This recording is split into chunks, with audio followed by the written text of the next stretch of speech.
Well, good afternoon, everyone.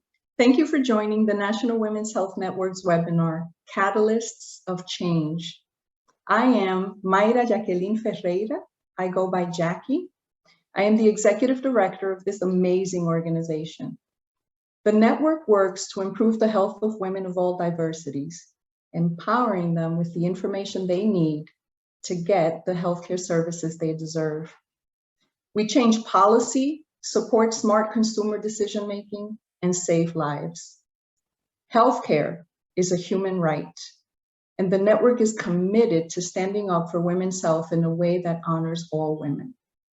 Since our founding, we have worked hard to make sure that all drugs and devices approved by the FDA are safe for women. We know that there is no health justice without racial justice. The network is currently working on a range of crucial issues. We are analyzing the impact of gender and race on healthcare outcomes, including the COVID-19 pandemic. We are speaking up for a strong FDA and providing people the information they need for self-determination. We are fighting for equal Medicaid eligibility in all 50 states. We are continuing to hold Johnson & Johnson accountable for its decade-long practice of targeting women of color with dangerous products. We are fighting against the unconscionable Bill 8 in Texas. And we're doing that before copycat bills arise in other states. Please visit our website to see what else our brilliant and productive staff are doing. Before we begin, I want to take a moment to thank all of our event sponsors with a special mention to the American Association for Justice, our top sponsor. Thank you, American Association for Justice. Thank you, Black Women's Health Imperative. Thank you, NVG LLC. Thank you, Planned Parenthood Federation of America. And thank you, Physicians for Reproductive Health. We appreciate your trust in our work. Today, you will hear and learn directly from health activists working on the front lines to protect our human rights. It is an honor to have my dear friend and colleague, Dr. 𝗘𝘃𝗲 facilitate our conversation this afternoon.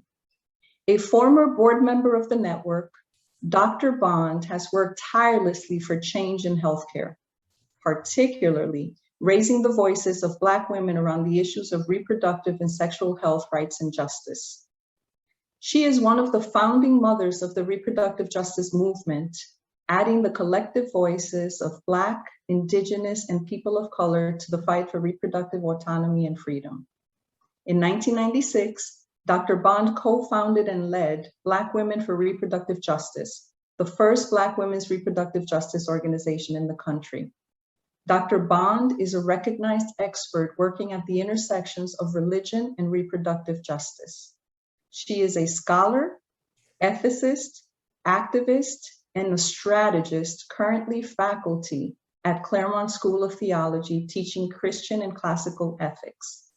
She has served on the board of other national reproductive health rights and justice organizations, including as a founding board member of the Sister Song Women of Color Reproductive Justice Collective. Dr. Bond currently serves on the board of Civil Liberties and Public Policy and is co-founder and board chair of Interfaith Voices for Reproductive Justice. Please join me to welcome the one, the only, Dr. 𝗘𝘃𝗲. Thank you so very much, Jackie. I am so excited and just overjoyed to be able to moderate this event and help facilitate this very important conversation with these phenomenal panelists. Everyone on this panel comes with their own experiences and challenges. But one of the things they have in common is they are all a part of the Raising Women's Voices campaign, founded by the National Women's Health Network, Black Women's Health Imperative, and the Women's Health Program of Community Catalysts. All of the panelist organizations are members of Raising Women's Voices Regional Coordinator Network, working to expand access to healthcare and services such as reproductive rights, LGBTQIA+ care, and more. I'm thrilled to introduce them today. First is Margaret Chapman Pompano, who is the CEO of West Virginia Free, and Margaret works to expand reproductive health, rights, and justice work in her home state. Under Margaret's leadership, West Virginia Free has successfully expanded its staff and reach and has experienced significant victories for reproductive health, rights, and justice policy throughout the state and at every level of government in a very challenging political climate. To make West Virginia a welcoming place for refugees, Margaret serves on the West Virginia Interfaith Refugee Ministry Board of Directors. Our next panelist is 𝗟𝗃𝗲. 𝗟𝗃𝗲 is the founder and executive director of the Wisconsin Alliance for Women's Health, where she leads the effort to develop a new organizational coalition to unite, coordinate, and amplify the voices of women's health supporters in Wisconsin. Sarah received her undergraduate degree in political science from the University of Wisconsin-Eau Claire. She was a 2009 Mid-America Public Health Leadership Institute Fellow and is a past president of the Wisconsin Public Health Association. Our next panelist is 𝗟𝗶𝗸𝗲 Hall. 𝗟𝗶𝗸𝗲 Hall serves as the Trans Health Director for Kentucky Health Justice Network, where they advocate for trans Kentuckians' access to healthcare. They are also passionate about working to improve sex education for trans people. 𝗟𝗶𝗸𝗲 is a non-binary person born and raised in Louisville, Kentucky. They received their BA in political science with minors in social change and LGBT studies from the University of Louisville in 2017. Thank you all so much for joining this important conversation today. For the first part of the panel, we've prepared some discussion questions. In the second half, we'll take questions from the audience, so please submit them in the chat. Now, on to the first set of questions. These first set of questions are for each of you, so let's get started with this one. The network understands that healthcare access is an intersectional experience from race, gender, identity, class, and more. In your experience, personal and professional, how have these struggles interconnected? Margaret? Yeah, well, thank you again for having us. It's nice to see people joining in the chat. So absolutely, West Virginia Free's approach is an intersectional one, and it comes together perfectly in the reproductive health rights and reproductive justice framework. Something that I think of immediately is the higher rate of Black maternal mortality and infant mortality, and certainly poverty in West Virginia. West Virginia has one of the highest poverty rates in the country. We're second only to Mississippi. And sorry if anybody from Mississippi is on here and getting that, but we're in it with you. West Virginia is also, it is a very white state. And unfortunately, what that means a lot of the time is that statisticians and health experts don't do their due diligence to really understand how things are affecting communities of color disproportionately. And so, for example, we have been clamoring for the data to be analyzed properly by our State Department of Health and Human Resources. And we've been working in coalition with a number of groups and experts to really pressure them to get it analyzed so that we can really come up with some good policy solutions. So, yeah. Thank you for that, Margaret. Sarah or Oliver? Go ahead, Oliver.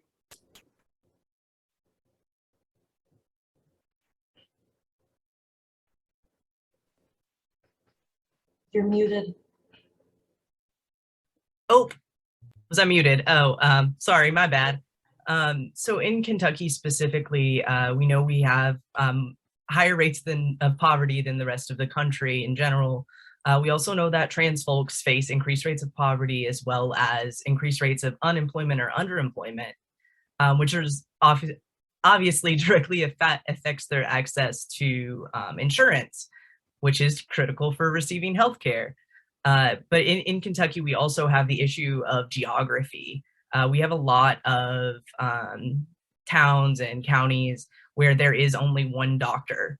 And that is something one of our other programs also works on with birth control access, as we have 13 counties in Eastern Kentucky in which they are considered birth control deserts. You cannot receive the vast majority of birth control options. And that also rings true for trans health.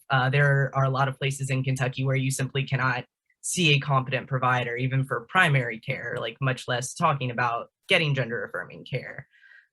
So trying to work around those barriers and meet those providers has been a big focus of our work. So yeah, those things definitely do interact in a really profound way, especially for Black trans Kentuckians. Especially if you're talking about Black trans Kentuckians living out in Eastern Kentucky and Appalachia.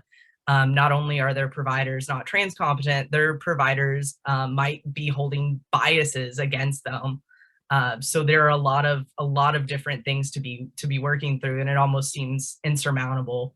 That's where I think direct community care and being able to send out, like we have volunteers, so you can request another Black trans Kentuckian come with you to your appointment. Someone who knows like what that process is like and has been through what you're going through to be there to support you. I think that is incredibly powerful.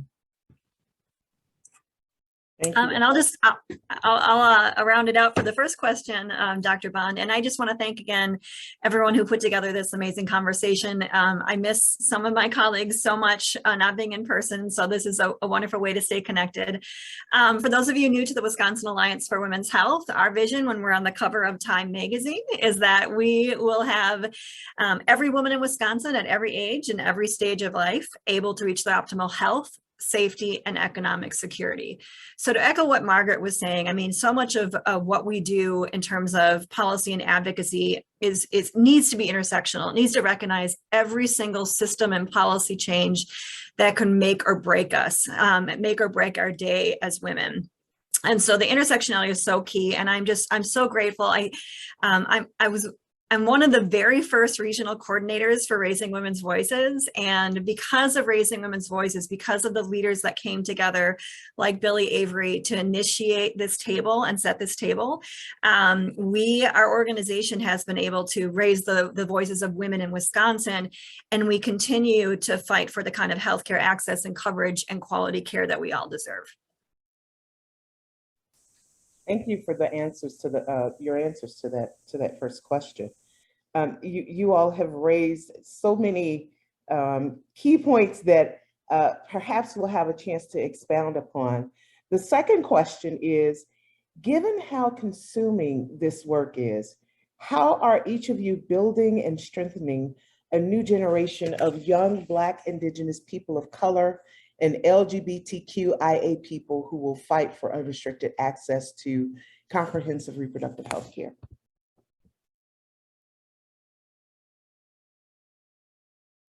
Who wants to go first? We're all too polite, Dr. Bond. Do you want to reverse and I can start? Sure. Yeah, let's do it from the reverse. Okay. So in Wisconsin, we actually, as we struggle to see the kind of policy advances we desperately need in our state and very hostile. I just want to recognize Wisconsin's not often looked at as one of those really hostile states. Margaret had talked about maternal child health. I mean, we are the worst country or the worst state in the country when it comes to infant mortality of Black moms and babies.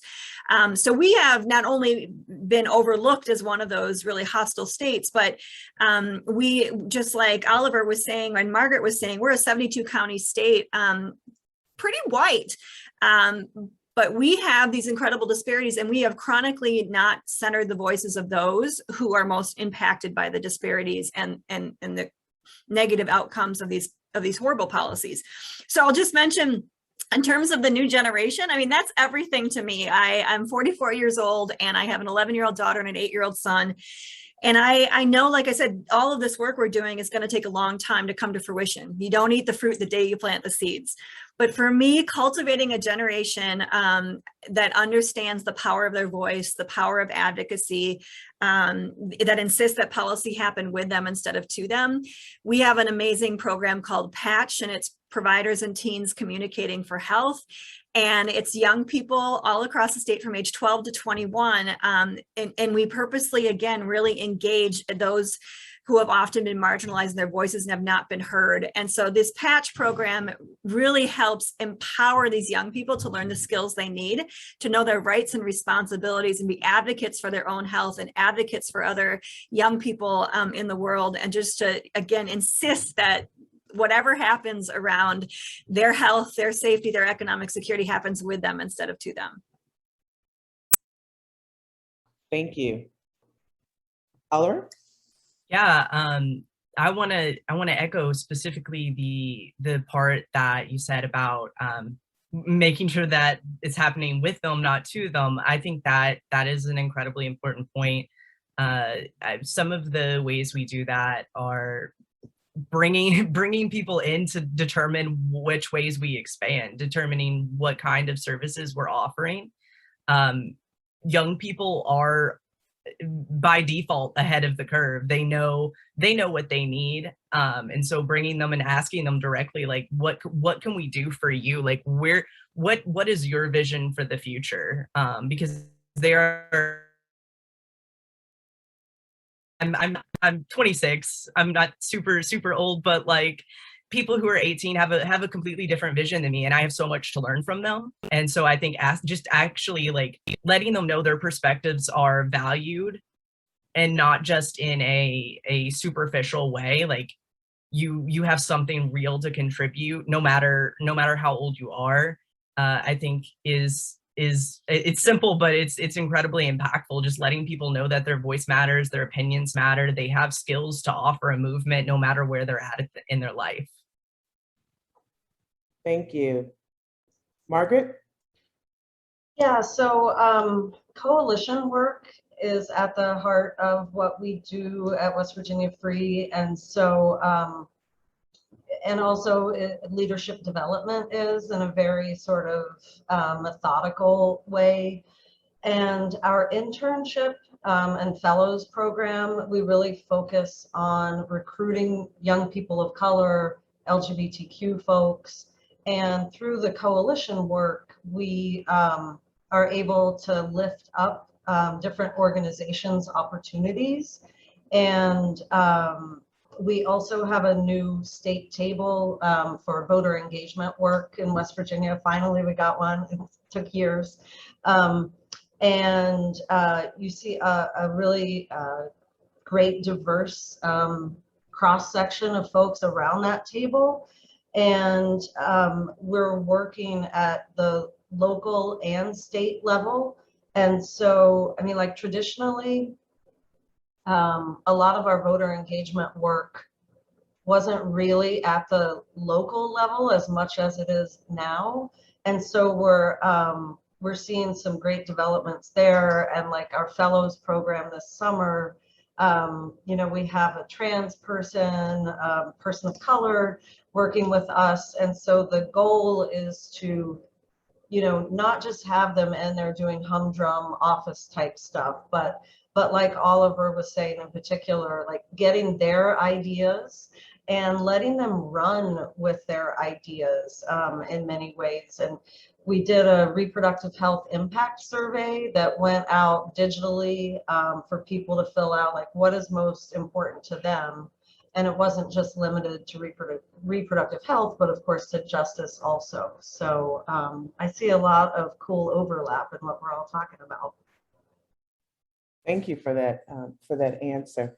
I see we have just we might be able to get in one more question before we have to go to a break.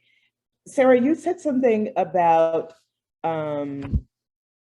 how oftentimes people view Wisconsin, and I think you were speaking to that, people viewing the Midwest as like the hole in the middle where everything is okay, but in fact, everything is not okay, right? When you look at states like Wisconsin and Indiana and Illinois, I'm interested in knowing your thoughts about how we can kind of shift that notion that everything is okay in the Midwest, because it's not. When you look at the rates of sexually transmitted infections, the rates of Black maternal mortality and morbidity, lack of access to abortion care. I mean, it's not the perfect hole in the middle, right? No, thank you, Dr. Brown, for giving more attention to the fact that it's often overlooked. You know, the only thing keeping us from looking like Texas right now is a Democratic governor and his veto pen. Honestly, the bills that the supermajority of anti-women's health, anti-racial justice legislators in Wisconsin, you know, they're still pushing their agenda and making the governor veto those. And so 2022 is going to be a critical year for us in Wisconsin. But I think so many of our national partners, and I remember a few years ago, the Center for Reproductive Rights was hosting an event, and it was in person, and they invited our policy director to come and speak. And as they were explaining the panel that they were putting together, they said, oh yes, and by the way, we're putting you next to Texas. You and Texas are going to present. And we thought, oh, finally, we're being recognized as one of these really hostile states. And I don't say that jokingly. Again, when it comes to funders and campaigns and different efforts, you know, often, again, we overlook like the Midwest. And I think the Midwest is such a testing ground in terms of, you know, where goes Wisconsin, where goes the Midwest, so goes the country. And so I work every single day helping people to realize that, you know, we are so opposite of Wisconsin Forward. Last Saturday during the Badger football game, you know, they were wearing their Wisconsin Forward helmets. And I cringe thinking we're going so far backwards, and have gone backwards since 2010, since that midterm election. So thank you for giving shining a spotlight on Wisconsin. And again, not to, again, that misery loves company, but for, you know, all these other states that do often get notarized as having the disparities and having the attacks on all these different issues. We're right there with you. So again, misery maybe does love company. Thank you. And I'm right there with you. I currently reside in Nevada, Las Vegas, and people seem to think that Nevada is very progressive, but in fact, Nevada is a red state and Las Vegas is relatively blue.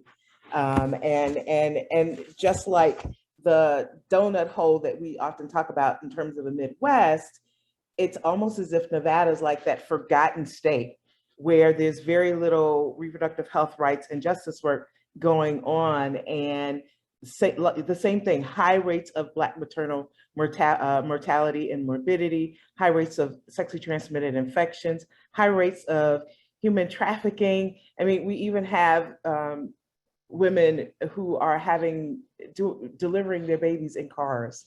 So certainly not, you know, it's not as progressive as some people like to think. My last question for you, and I think each of you all could answer this, and we've got a limited time because I don't want them to come, I want the timekeepers to come and say, cut it. And Margaret, you could probably speak to this specifically, but the other two of you all, please chime in. Can you talk a little bit about the working in collaboration or working in coalition, and what you see as some of the one or two best practices around working in coalition or collaborating around access to healthcare as organizations or with other organizations? Sorry about that. I was getting a call and I didn't know how to mute it. So in coalition work, there's a lot that goes into it for sure. I mean, to be a good partner is everything. I mean, I think staying in touch with people, I mean, that seems obvious, but you know, it has to be a long-term commitment, and letting each other, you know, really thinking about the way that the work intersects and all the different facets of the work. I mean, so we're doing a campaign with Fairness West Virginia, our statewide LGBTQ civil rights group right now that is abortion isn't just a women's issue. And that's kind of launching today. And we're excited about that. I guess the other thing, you know, is that coalition work can be messy and people make mistakes. And, you know, you got to have some grace in working in coalition and working through problems rather than getting really upset with other partners and stopping the important work, like keeping our eyes on the prize. Thank you, Margaret. Oliver, Sarah, either of you want to address that question?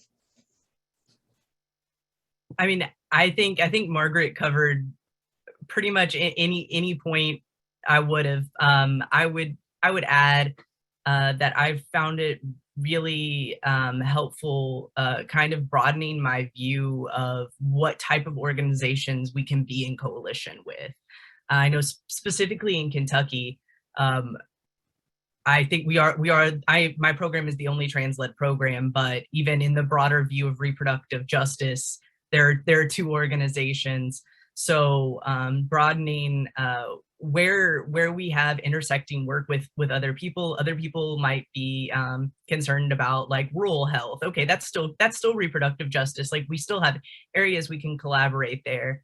So just kind of broadening your view and broadening like what look like for you. And Dr. Bond, I'll just mention real quick, I think Oliver hit it right on the head. Like, you know, since in 2004, when I founded our organization, coalition building looked a lot different than it does today. And I think there's been this awakening that, you know, often coalitions are inclusive of those who are paid to sit at those tables, right? Who are compensated, whose job is to, you know, again, network and join calls every week on healthcare access, around any paid leave, whatever it might be. And so really stretching our imagination and recognizing that, again, the voices that have chronically gone missing in these really important conversations, again, those individuals are not compensated, supported, and given a permanent seat at some of these tables. And so versus the grass tops and going to the usual suspects, I really think that these times really require us to and like Margaret has acknowledged, it's a lot of work, and we have to figure out, again, how to redirect our foundations and our funding to really support those voices to be heard and to hold these conversations when all those voices can be heard. Thank you very much. Well, we need to, yes, Margaret. Hey, Dr. Bond, I saw a question. Could we speak more to abortion is not only a woman's issue? Do you mind if I get that? Yes, I was actually going to include it when we came back because I would give it the time that it deserves, so all three of you all can answer it. And yeah, we've got a minute left, so we need to move to break. But it will be the question that we come back with. Thank you. I want to take a break from our conversation to talk about raising women's voices for the healthcare we need. To share more about this exciting work, I'd like to introduce 𝗘𝘃𝗲 𝗪, a network staff member who works directly on the Raising Women's Voices campaign. Thank you, Dr. Bond, and good afternoon, everyone. My name is 𝗘𝘃𝗲 𝗪. I'm the State Advocacy Manager for Raising Women's Voices. Co-founded in 2007, Raising Women's Voices is a national initiative working to ensure that women's voices are heard and women's concerns are addressed in the fight for universal health coverage. Also known as RWV, our mission is to engage women who are not often invited into health policy discussions, including Black women, women of color, low-income women, immigrant and refugee women, young women, women with disabilities, and members of the 𝗪𝗶𝗀𝗄𝗎I+ community. Through WV, we have defended and strengthened Medicaid and the Affordable Care Act, expanded Medicaid to ensure that low-income women and all of these women's families have affordable insurance options, regardless of where they live, and built support for policies that advance health equity and address affordability and accessibility barriers to care. Through our campaign, I've gotten the opportunity to see the regional coordinators as grassroots activists impact progressive causes on the federal, state, and local level. Perhaps the most important thing to me is that no regional coordinator is alike. We have them in blue states, purple states, red states, and that's why it is so important that our support is as diverse. For all these reasons, there should be a link shortly to follow in our chat box. I strongly encourage you to check on it and to please make a donation. By doing so, you'll have a direct hand in the impact these incredible activists make on the ground every day all over the country. Again, please go to donate.nwhn.org/raising to help us. Thank you, Chloe. And I echo your request to support Raising Women's Voices by using the link in the chat. Chloe, I'd like to ask you just a few more questions so our audience can learn more about Raising Women's Voices. One of the ways regional coordinators are supported is through mini grants. Can you talk a little bit more about one or two projects that were recently supported? Yes, mini grants are an opportunity for us to fund our regional coordinators nationally. Some of the amazing work that has still been able to be achieved during COVID has been childcare. So many people could not have afforded otherwise childcare, particularly in the states that we're working in Kentucky, in Wisconsin, in Mississippi, in West Virginia. And that's been one of the programs that we've still been able to highlight through organizations, such as Mississippi Black Women's Roundtable. We've also had opportunities to expand on all of the programs that each of these coordinators who are here have touched, but also in New Mexico, also in Texas. Organizations like the 𝗪𝗶𝗸𝗲 Center have been doing the work. They have a march this weekend, the Liberation March. Unfortunately, Marsha couldn't make it today. Their executive director, but organizations such as the 𝗪𝗶𝗸𝗲 Center, the Montrose Center, are all doing the work. And so we're so grateful to all of the regional coordinators in all of the regions that they're located. Thank you. Can you talk a bit more about the Working Against the Grain program and how that helps regional coordinators set up internal infrastructure? Yes, Working Against the Grain, as you said, is in place to help support infrastructure. Opportunities such as new leadership receiving technical assistance, receiving leadership coaching, receiving support in organizational development and change are some of the opportunities that some of the newer leaders who are coordinators that they've been able to maximize through that initiative.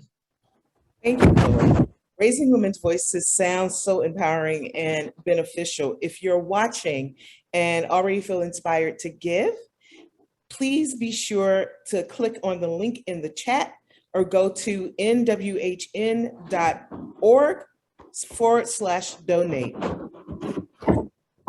Now, as Chloe mentioned, Marsha Jones was unable to join us. Marsha Jones is the CEO and co-founder for the 𝗪𝗶𝗸𝗲 Center, the only reproductive justice organization in North Texas, founded and directed by Black women.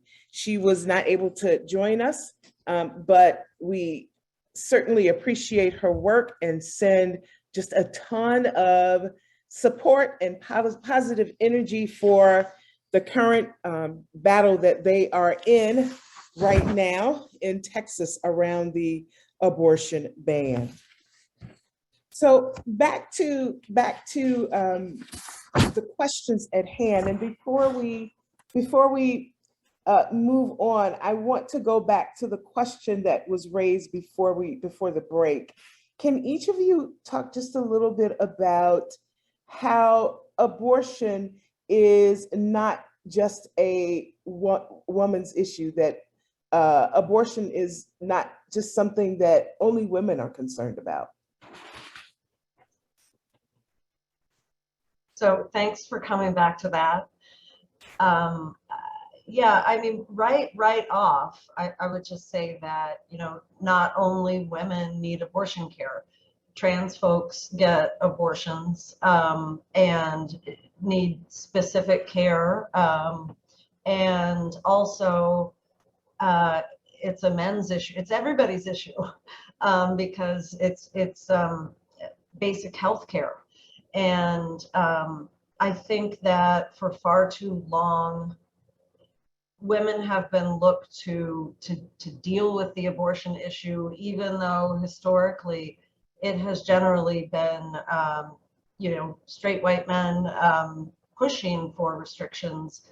But also we have to recognize that there are a lot of women, white women in particular, who are anti-abortion, and we're fighting against other women on this issue far too often these days.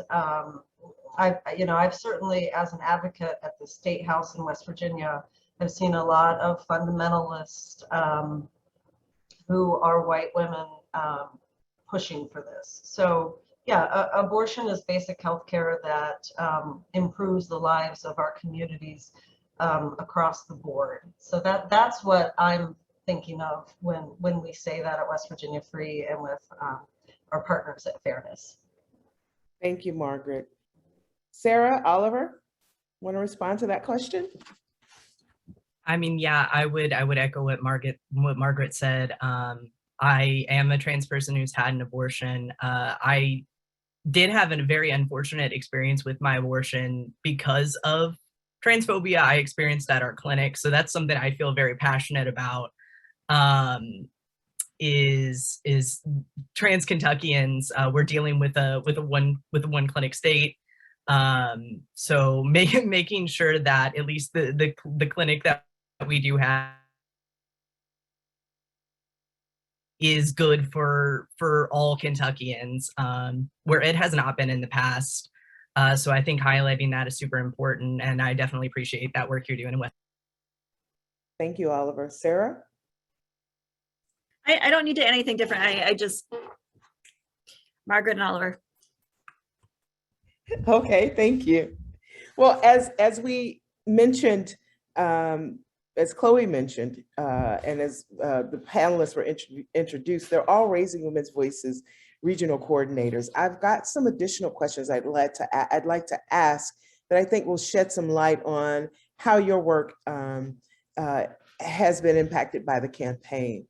So how has support from Raising Women's Voices empowered your work? What recent goals have you been able to achieve? I'm happy to kick things off. I just will recognize again, we have been there since the beginning of Raising Women's Voices, and these mini grants and the support and the technical assistance and the community that is offered through the Raising Women's Voices network. It's been a game changer for our small, scrappy nonprofit taking on these great big policy challenges.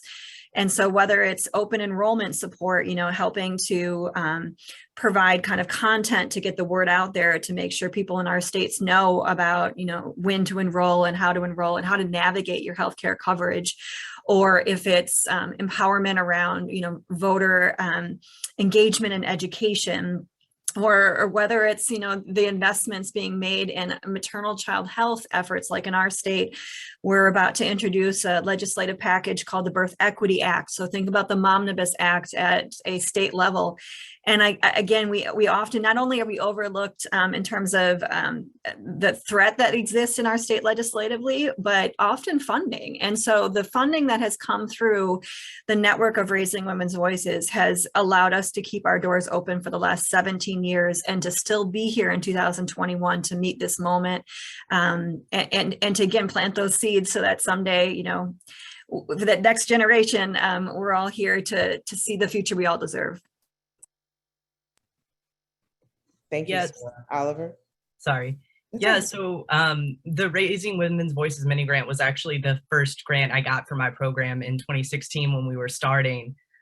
So the impact has been incredible. Like, we've moved on. KHJN has expanded immensely since that initial grant. And a lot of the work we've done with Raising Women's Voices has been around story collection, which I personally feel, especially if you're talking about access to abortion for trans folks, I think story collection there is incredibly important. I don't think until you are like faced with the fact, okay, this is happening in my state. These people are having these issues. Like, you can know that it's happening abstractly, but having people willing to come to us and tell us about the experiences they've had so that we can advocate for them, the impact of that, I feel like, has been tremendous. Thank you, Oliver. Margaret? Yeah, so I guess what started coming to mind when I was thinking back is when we were fighting for Obamacare and the work that Raising Women's Voices did to help connect West Virginia Free to other national partner organizations. So, you know, RWV provides excellent networking for state level groups to connect with national resources. I mean, I cannot tell you, I think it was the 𝗪𝘁 Foundation that first got us connected. And I was scrambling at the time as a grassroots activist at the state level, just clamoring for some information because I knew that what we were doing in West Virginia was like recreating the wheel on advocacy around that. And so I remember thanking, maybe it was 𝗪𝗶𝗸𝗲 back then, but somebody at 𝗪𝘁, I remember just thanking them so much for getting us networked with Raising Women's Voices.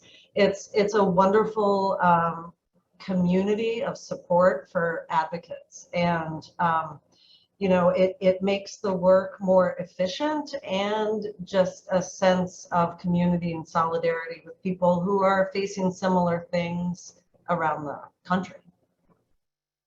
Thank you, each of you, for answering that question. I want to ask one more question that is directly related to how your work has been impacted by Raising Women's Voices. What are the top two goals for your organization in 2022, and how do you plan to meet them? My turn again. We're all too polite. Yeah, you can go first. I mean, 2022 is make or break. You know, knowing what happened in 2010, how people took that midterm for granted, and we have paid the price, and a whole generation will pay the price in Wisconsin and throughout this country because of not only the power shift, but then the installation of that power through gerrymandering and voter suppression efforts. So 2022 for us is just reminding people that every single election matters. And while, again, so much attention gets placed in Washington, D.C. and at the presidential level, especially under the last administration, you know, we estimate that less than 7% of people in Wisconsin can identify who their state legislators are. And if you don't know who your state legislators are, you cannot, you cannot be in communication with them. You cannot inform their decision making, and you can't hold them accountable. And so I just over and over again, I will say that 2022 for us is going to be all about connecting individuals with the information about who their legislators are, how they acted on their behalf, you know, how to engage safely in every single of our 4 elections in Wisconsin next year, and to never, ever take their voice and their vote for granted. Thank you so very much for answering that question. I want to move to questions from the audience. We have a few questions in the chat. One of the audience members raises an important point that there needs to be more representation from the disabled community in everything that we do. How can the National Women's Health Network, Raising Women's Voices, and community organizations work with disability justice organizations to address health and reproductive issues? And this is for all of our panelists. And since we're asking for a response from National Women's Health Network, I want to bring in Jackie to possibly answer, offer some insights on, from the perspective of National Women's Health Network. So who wants to go first? Jackie, well, Jackie, why don't you go first and speak from the perspective of National Women's Health Network? Absolutely. Thank you so very much, Tony. And one of the things that we at the network are taking really seriously and making a priority in everything that we do is to look at things through an intersectional lens of human rights. So at this very moment, our strategic plan ends in December of 2021, and we will be embarking on a new strategic plan that for sure will include the lens of our colleagues in the ADA space. Thank you, Jackie. Oliver, you had your hand up. Yeah, just echoing what an important question this is to bring up. As someone who has a chronic illness, I'm diabetic. I think when we were starting this trans health program, making sure that we were focusing on all aspects of health. I think particularly this is specific for trans health programming, but for trans health, a lot of the focus is on transition related care. But we wanted to make sure that we were offering all of our direct services for trans folks who just need any kind of medical care. So making sure, like, there's a term in trans health work about like trans broken arm syndrome, like going in with a broken arm and they blame it on you being trans. Like, okay, like, are your hormone levels off or something? Like, what's going on? What are you doing to yourself to make this happen? And so that's something that disabled trans folks are facing every single day when they're accessing medical care. So making sure that they have the same access and the same resources that everyone else does is I think central to all of our work. It's central to reproductive justice as a whole. Thank you, Oliver. Sarah and Margaret? Margaret. I can go, yeah. Well, I really do appreciate the question. It's something that I think, to be totally frank, that West Virginia Free can improve on. We are, for the first time, frankly, we're starting to do ASL interpretation and offer that at events more. And so we're looking at it more, but let me take this as an opportunity to Raising Women's Voices horn. This is the very kind of thing, like hearing Jackie say that this is going to be a very specific undertaking. This is where we as coordinators can learn what the opportunities are from the umbrella organization and start to implement some of that. So I can tell you that we will wholeheartedly pledge to take some cues from what you're learning as you make this really double down commitment. Thank you. Sarah? And I'll just add really quick, this is a very personal issue for me. My brother is nonverbal and autistic, and I have a nephew with Down syndrome, and my dad's worked with Special Olympics. I've just seen way too many individuals impacted by a disability that are often discounted, especially around reproductive rights. They make assumptions that, there's not a need to provide human growth and sexual health education or offer reproductive health care services. And like I said, it's just, we've seen in the community that my family personally has worked with, it's one of those examples of how we need to center the voices of those. And sometimes, again, make every accommodation that your traditional way of having your voice heard is not always the only way to be heard. Thank you. Yes, Can Margaret. I add one thing? I will say something that we have been doing for a long time is training on reproductive coercion. And certainly that has a huge implication for the disability community, people of color, trans folks, on and on. And so we do train healthcare providers in reproductive coercion and domestic violence advocates. And frankly, also with the drug epidemic in West Virginia, we have the highest opioid overdose rate in the nation. Those folks are not getting the positive resources that they need, and there's a lot of reproductive coercion going on in that regard. Folks aren't seen as needing health care, and a lot of those folks are disabled. They're facing just a lot of stigma. So we are trying to deal with that also. Thank you, Margaret. I hope what you've heard thus far has inspired you to consider donating to National Women's Health Network.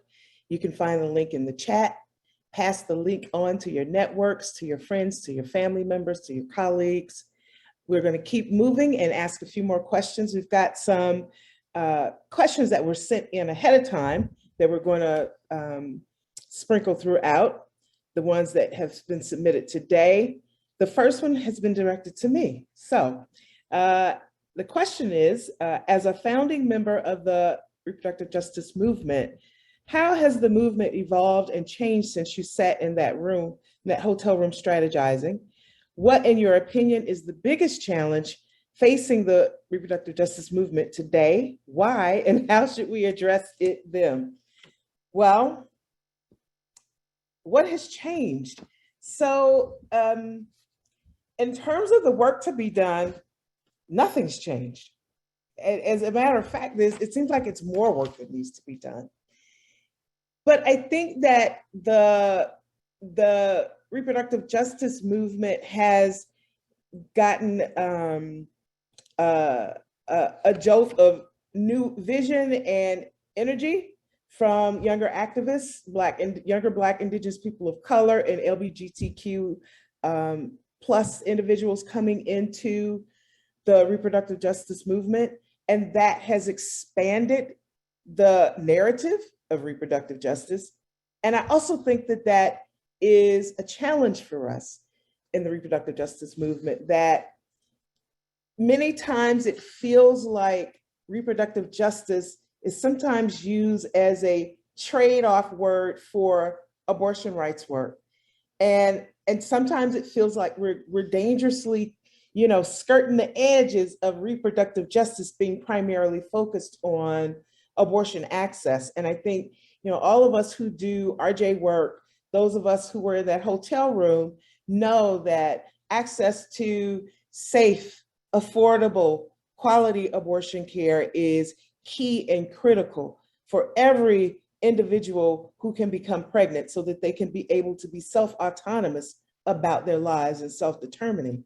But that is one healthcare service under a full spectrum that I think people of reproductive and sexual healthcare needs need access to. I also think that sometimes, in the reproductive justice movement, many of us talk about, we're not just doing this work for these outside folks, people outside of us. We're doing this work for ourselves as a collective community. And so I think it's important to always remember that we have to always be intentional about removing the us, them, they, them, dichotomy that sometimes is easy to, I think, put up between ourselves and the people that we believe we're doing the work on behalf of, when in fact we're doing the work on all of our behalves, because all of us need to be able to realize our human right to access the reproductive and sexual healthcare services that we need. In terms of why, I think some of that has been driven by, and rightfully so, the need, right? What's going on in Texas certainly requires that we need to focus our attention on these horrible bans on abortion that are moving across the Southeast. But the reality is that this isn't new information for us. We knew that these attempts were going to be coming. They started before this year. And so this is, I think, connects to the next issue about how we address it, which is, I think there's a need for the funding community. I'm sorry, National Women's Health Network, I won't get you in trouble, but there's a need for the funding community to decolonize funding and to fund the groups at the local, state levels who need the capacity to be able to do this work. And so that's a large lift. That's not a responsibility that I think has to be placed on the reproductive justice movement, but it means that our partners in the reproductive health and reproductive rights movement have to begin to talk about the decolonization of funding too. So that's some of my thoughts. I'd like to open it up quickly to our three panelists and hear if you have any thoughts about that as well.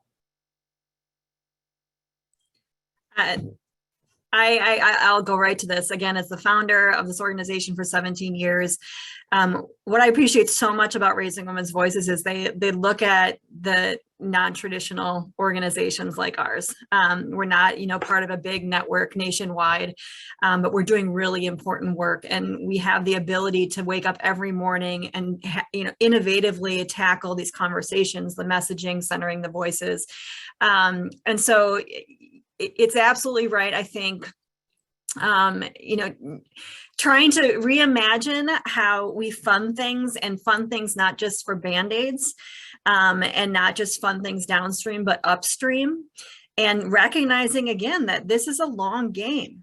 And so often the funders that we've worked with, are definitely looking at the way they measure success. Did you get a bill passed? Were you able to, have this many people sign up for your petition? That isn't necessarily the kind of measurement we need. We need to build power, and we need to recognize that we may not see good legislation passed in Wisconsin for another decade until we fix redistricting and we fix, the voter suppression efforts.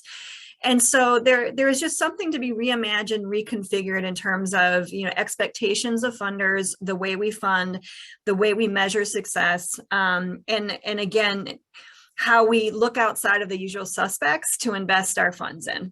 Organizations like all three of ours, who are not necessarily, again, on everyone's, go-to donate list, but are doing really powerful work and are always going to be understaffed and under capacity until we change the way we fund things. Thank you, Sarah. Margaret? Yeah, I really appreciate the question. This has been said by Dr. Bond and by Sarah, but having been with West Virginia Free for 19 years, I have seen the foundation, the national funding landscape change in baby steps, but it has taken, the work of people like Dr. Bond and others, clamoring for state level support, for not all the huge chunks of money to go to the big national orgs. And because we have known for a really long time that,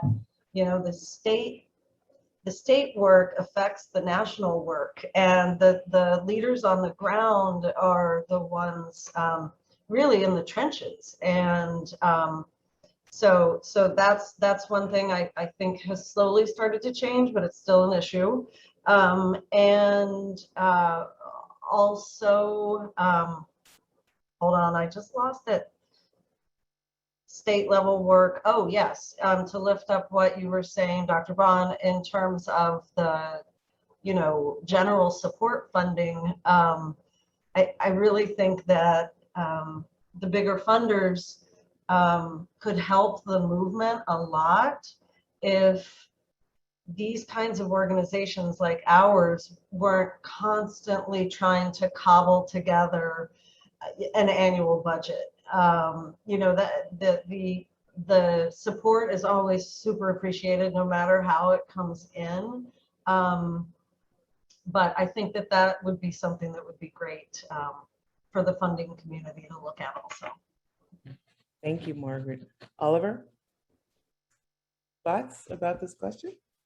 I think you all covered it, honestly. Okay. Well, actually, the next question that we have from the audience is for you, Oliver. What kinds of steps can we take in healthcare to make sure that trans people are getting gender-affirming treatment, i.e. how doctors address patients, the language they use to talk about their bodies, certain questions we should not be asking on intake?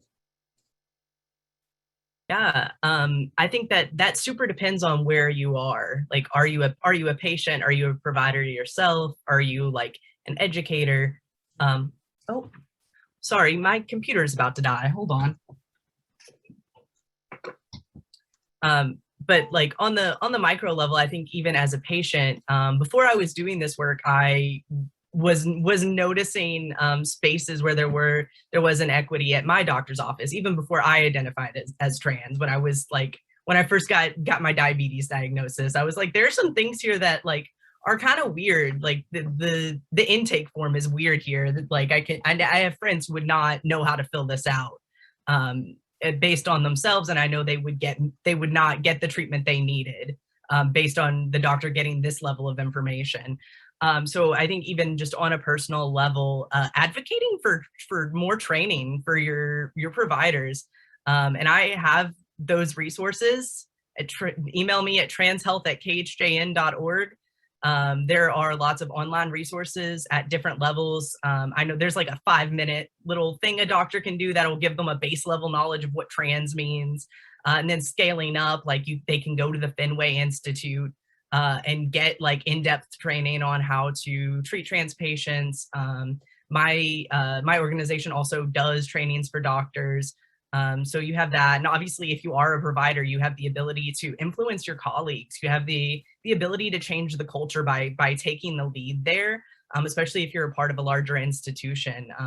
But I hope that kind of answers your question. It does. Thank you very much. I have a question for Margaret. Margaret, can you give an example of a time when fighting for reproductive health rights and justice in a primarily rural and poor state was challenging, but the end was worth the challenge? But the end was? Worth the challenge. Oh, well, yeah, it's always challenging, but it's always worth the challenge. So let's see. So we, in 2018, we were in a ballot fight. West Virginia is not a direct democracy state, but the legislature got something on the ballot that says nothing in this Constitution secures or protects the right to abortion or requires the funding of abortion. And we were a state that had Medicaid funding for abortion care theretofore. And we put together with our partners a new organization to fight that, Amendment 1. And we always knew, well, first off, I will say I thought we could win. And we polled on that issue for many times over the years, and we know that the public support is there, but it was a matter of resources in terms of being able to get to as many people to educate them about it. So anyway, we learned so much in terms of how to run a statewide campaign like that. We had tremendous partnerships, and we lost by only 3 points, which of course tells me that we really could have won. Early money is critical, I will just say, on ballot fights. And yeah, so the silver lining to that was just learning all of those tools on such a broader scale that we are now able to use all the time on the regular. And it's really built our muscle in terms of our voter engagement work, and again, with our coalition partners. Thank you. And I will say also, sorry, Tony, Yeah. that it was a surprise to the legislators who wanted to get that nasty thing on the ballot that it was as close as it was, and so that gave us some credibility with the legislature also. Great. Sarah, I got a question for you. Outside of a few state elections, this is a non-election year. After the push to become so engaged in 2020, what are your thoughts about how individuals can stay active in pushing their elected representatives towards advancing progressive causes like access to healthcare? Such a great question. as long as I've been doing this work, I've recognized that this is not about, 4-year cycles. This is not about, one day every 4 years. This is a 365-day a year expectation we need to have of ourselves as society. And, it's so interesting, you kind of layer on the seasons. We had election season that seemed to drag on forever this last year. And then we go into budget season in Wisconsin, and now we're in the legislative season, and it's just one after another. And each of those seasons require voices to be heard in those deliberations. And our state budget process this year was devastating once again, where we had a governor introduce for the first time, like 147 times in his budget, recognized racial equity as an important issue. And then you had the majority in our state legislature basically do a Control F, remove every mention of equity, and miss, a million different opportunities to improve women's health, safety, and economic security, especially during the pandemic. So, every day is a critical day in the work that we do. And so, again, I think, how do we help everyday people who, again, are just struggling to keep their heads and their hearts above water, even before the pandemic? How do we create the conditions in which there can be a satisfying experience entering into that policymaking kitchen versus being on the menu? And there's so many barriers that keep people from stepping into that policymaking kitchen. And whether it's the fact they think you have to be a sous chef to be in that kitchen, right? Like, you don't have to be an expert on policy. And so I don't know. I think that our bigger question, there's a great book called Lean Impact, and it's, fall in love with the problem, not the solution. And I think the greater problem is, creating the conditions in which everyday people who have such important insights to share and inform policy and systems change. How do we create those conditions in which people's voices can be heard in a satisfying and effective way? Thank you, Sarah. Well, we're moving towards the end of our questions, but I've got one kind of question where I want you all to have a chance to think outside of what you normally have to think about each day. I think oftentimes, many times, as activists, we become mired down in thinking about the problems of the day, the issues that need to be resolved. And so I'd like to ask each of you all to talk a little bit about what's the world you want to see created, not what the issues are, but what does the world look like, your utopia? Who wants to go first? Oliver. Yeah, I think I have a pretty short answer, so I'll head it off. I think in my utopia, people simply have the resources, be that financial, be that educational, and the ability and the access to make any decision that they feel is right about their health and their body and their life, so long as it is not negatively impacting others. I think just simply, adhering to that human rights framework and actually seeing it become reality is my utopia. Thank you, Oliver. Margaret? Yeah, similar to what Oliver is saying, I think, a world where people are able to act on the compassion that I think would be in their hearts if they had all of the resources that they needed, to feel the support of community and to be in community where there's dignity and I don't mean to sound too like hippy dippy, but dignity and care for everyone. And certainly that we are taking care of the least or the most vulnerable among us, recognizing difference and celebrating that. And yeah. And I would just say, on the way to sharing the same utopia of Oliver and Margaret, on our way there, I want us to be able to practice daily self-care. This work is so incredibly hard. And after the 2016 election, I think a book that saved me was Emergent Strategies by Adrienne Maree Brown.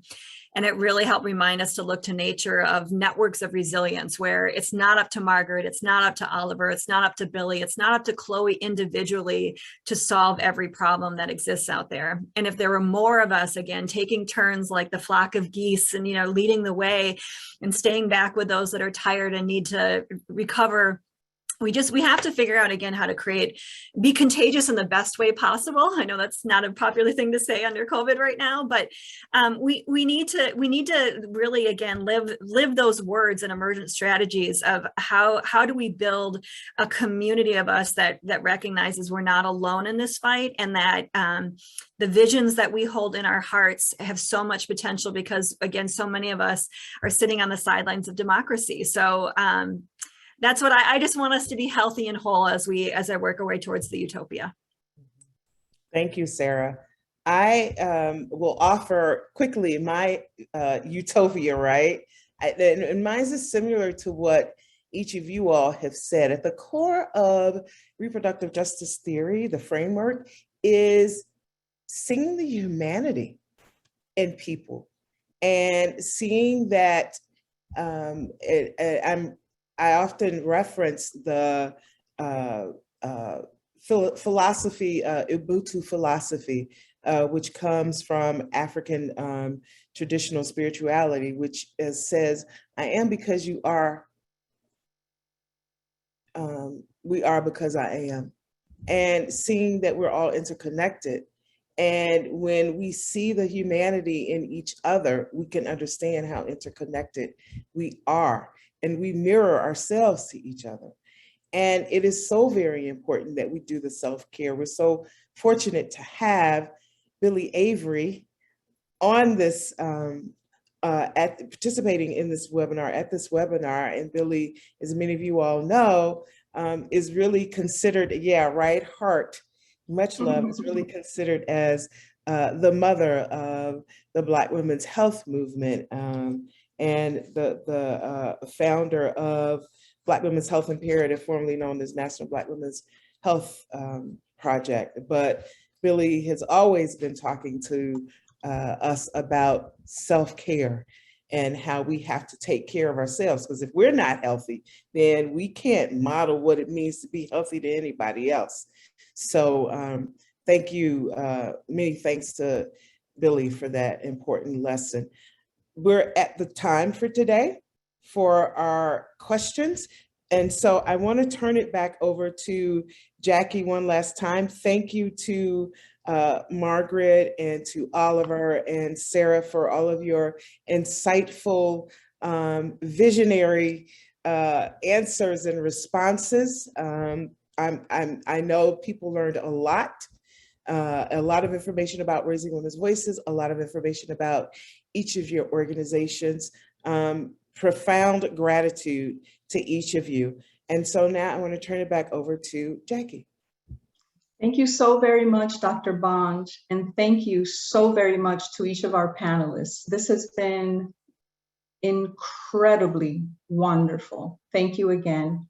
We owe each of you a great deal of gratitude for the advocacy work that you do every single day. Special recognition to the wonderful staff here at the network for their very collaborative and thoughtful contributions to this event. We want to recognize, like Tony said, our fearless leader, Billy Avery, thanking her for prioritizing attending this with us. And we want to thank her for her special contributions to this event specifically, and for her lifelong dedication to this work. Thank you all for participating and joining us today.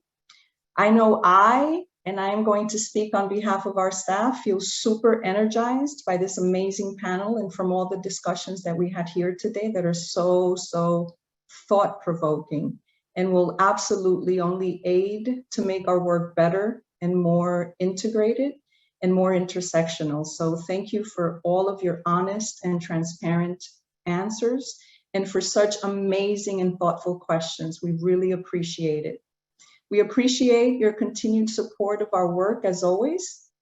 We urge you to please, as Dr. Bond said throughout this event, to consider supporting Raising Women's Voices to help the network sustain the work of these catalysts for change. You know, we will use the funds raised today to continue to support the work of these amazing health activists. You can donate by clicking in the link in the chat or by going again to donate.nwhn.org/donate. Love and light to everyone. And as Billy teaches us every single day, please, please prioritize self-care and self-love, because we need to remain strong and resilient in this very important work. So thank you, Billy, for always reminding us to take care of ourselves. So please rest, reflect, and rejuvenate. Thank you for joining us.